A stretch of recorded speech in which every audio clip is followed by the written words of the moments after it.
with debugging. Learning with debugging.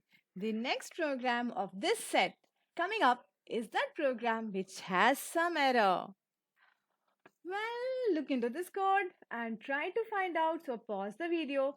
Try to find out what can be something which is not correct in this. I will open the Java BlueJ window and then debug it.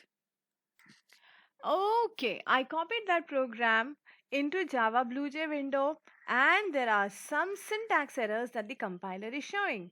What are the syntax errors that the compiler is showing? Let us check it out. So here it is saying that there's a semicolon is missing in the program window. Then it is saying, oh, these are commas. These are supposed to be semicolons, right? So I make them semicolon. This one also semicolon. Now I hope everything is correct. One more.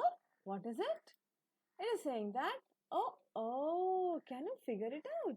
See, the connector is missing here. I can see. That is why I always prefer there should be some gap between the symbols and the strings. So if I keep this gap, it will help me to see that yes, everything is correct or not. I can make it small x also, capital X also, star symbol also. Now is it okay? If I compile it now, will it be error free? It is not error free. Why? Variable t might not have been initialized. It is saying that t might not have been initialized. Do you know what does it mean?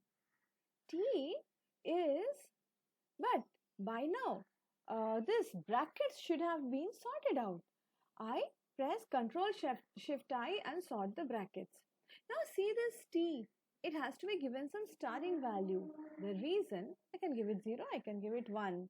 But the reason is, if t is calculated inside the loop, only one statement is getting calculated. Now let me show you this output. When you will see this output, then you will see how many outputs do you think should come? Can you make a guess? Suppose I supply n as 15. Look at this, only one output statement is coming. How come? Should it not print all 20 of the outputs?